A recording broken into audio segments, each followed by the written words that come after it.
अचानकपणे काहीही प्रयत्न न करता वजन कमी व्हायला लागलेलं आहे, तुमचा वेट लॉस व्हायला लागलाय, म्हणून तुम्ही फिजिशियनकडे जाता.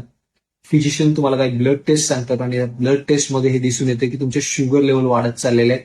तुम्हाला टाईप 2 डायबिटीज डेव्हलप झालेला आहे.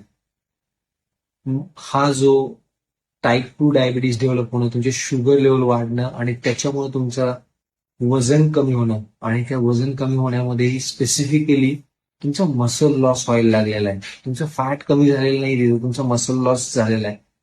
तर हे मसल लॉस होण्यामागचं काय सायंटिफिक रिझन आहे हे जर जाणून घेतलं तर त्याच्यावरती काय उपाय करू शकता हे तुम्हाला लगेच कळेल.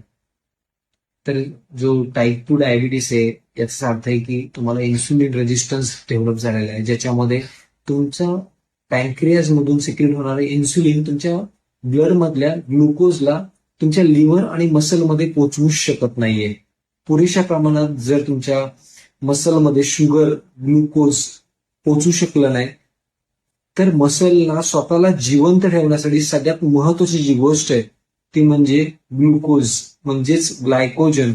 जर ग्लायकोजनची कमतरता भासायला लागली मसल्सला तर हा मसल स्वतःची साईज कमी करायला लागतो, म्हणजे तो आपोआप त्याचे मसल फायबर कमी व्हायला लागतात, तो मसल डेड व्हायला लागतो आणि त्याची साईज कमी व्हायला लागते.